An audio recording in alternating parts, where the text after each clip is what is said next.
seberapa pentingnya sholat itu sehingga Nabi mendapatkan wahyu dipanggil sampai ke Sidratul Muntaha, yang sampai saat sekarang belum ada makhluk ciptaan Allah yang sampai ke sana kecuali Nabi Muhammad dan malaikat Jibril. Nabi Muhammad ini saja ada rasa was-was, takut untuk ketemu Allah. Akhirnya minta didampingi malaikat Jibril. Begitu sudah sampai batasan yang terakhir, maka malaikat Jibril pun mengatakan, "Ya Muhammad, saya tidak bisa mengantarkan sampai ke depan itu. Saya hanya sampai di sini, makom saya, tempat saya, batasan saya, wilayah saya hanya sampai sini. Tapi untuk bersanding dan ketemu sama Allah itu, saya tidak makomnya kecuali engkau ya Rasulullah." Begitu masalah sholat sangat pentingnya sehingga sampai diperintahkan yaitu pergi ke Sidratul Muntaha, langit yang nomor 7. Untuk masalah ibadah-ibadah yang lainnya biasa, baik itu mungkin puasa, zakat, sedekah, infak, ibadah-ibadah yang lainnya biasa, tapi ini adalah ibadah yang khusus sekali. Maka begitu ibadah ini sangat penting sehingga besok pun ketika orang itu akan meninggal,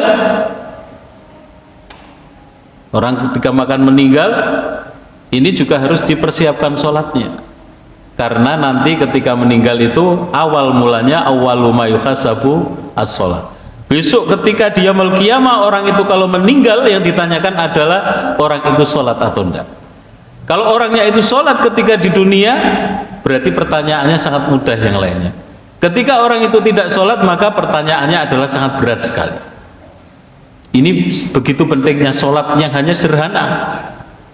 Satu hari satu malam 24 jam kita mengerjakan 5 kali 5 waktu.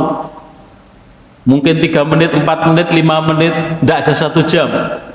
Dibandingkan kita dengan menghabiskan waktu untuk kehidupan dunia ini, untuk main-main, mungkin untuk tidur istirahat, untuk bekerja, untuk yang lainnya, itu sangat banyak sekali.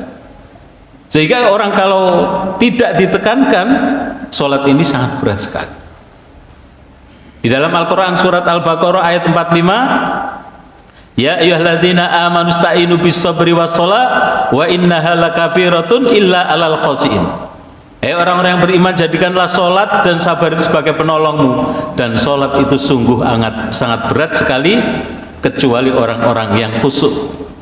Jadi kalau sholat itu hanya menggugurkan kewajiban, sholat itu hanya dikerjakan begitu saja tanpa ada makna, tanpa ada kesan pesan dari ibadah yang dilakukan, maka sangat berat sekali.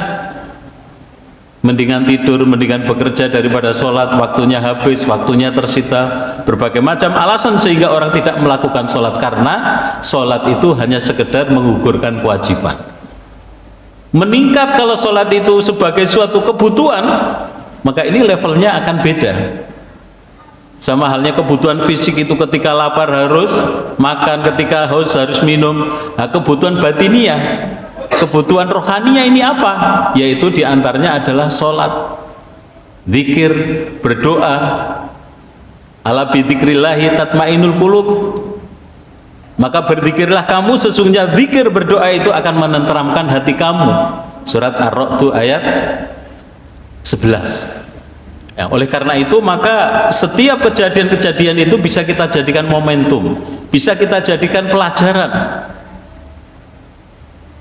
Maka sholat ini di dalam hadis juga dikatakan bainal muslimi wal kafir as-sholah. Jadi pembeda antara orang yang Islam dengan orang yang kafir itu adalah sholat atau enggak. Selama ini kita mengira bahwa orang yang kafir itu adalah orang yang di luar Islam, orang yang kafir itu adalah yang tidak seagama seperti kita gitu. Tapi di dalam hadis ini sangat kuat dan sahih sekali. Baik itu diriwayatkan oleh Imam Muslim, An-Nasa'i, Ibnu Majah, Darimi, At-Tirmidzi semua meriwayatkan kecuali Imam Bukhari yang tidak meriwayatkan dalam hal ini. Pembeda antara orang yang Islam dan orang kafir itu adalah sholat atau tidaknya. Jadi orang di luar kita itu kafir, orang yang Islam aja yang tidak sholat itu juga kafir. Menurut hadis ini, kafir itu apa artinya? Adalah mengingkari. Jadi ketika kita dulu di dalam rahim ibu itu alastu birabbikum qalu bala syahidna. Jadi ketika kita waktu di dalam kandungan seorang ibu itu diambil sumpah oleh Allah. Surat Al-A'raf ayat 172. Bukankah aku ini Tuhanmu? Benar ya Allah, engkau adalah Tuhanku. Ketika kita lahir di dunia, tumbuh menjadi bayi, anak-anak, kemudian remaja, dewasa, tua, itu sudah lupa akan ikrar ataupun janjinya dulu ketika di dalam rahim. Oleh karena itu, sekali lagi, maka kita tidak boleh saling mencemooh, menghina gitu ya. Jadi di luar kita mungkin kafir, yang tidak seagama kita kafir. Boleh jadi orang yang kita hina itu besok akan masuk surga duluan dibandingkan kita yang menghina atau mencemooh. Orang yang tidak sholat hari ini pun saudara kita, kafir pada saat itu, tapi besok ketika mau meninggal, di dalam hadis juga diterangkan, ada orang itu ketika hidupnya itu sangat taat pada Allah, dia melakukan sholat, ibadah-ibadah yang lainnya itu ya, sholat, zakat, infak, sedekah, tidak pernah ditinggalkan, tapi akhir hayatnya melakukan amalan-amalan penghuni neraka. Sebaliknya ada orang itu yang jauh-jauh sebelumnya itu melakukan amalan penghuni neraka. Begitu detik-detik mau meninggal, orang itu melakukan ibadah penghuni surga.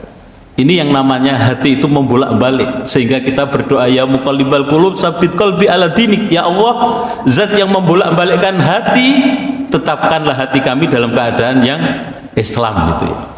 Oleh karena itu maka kita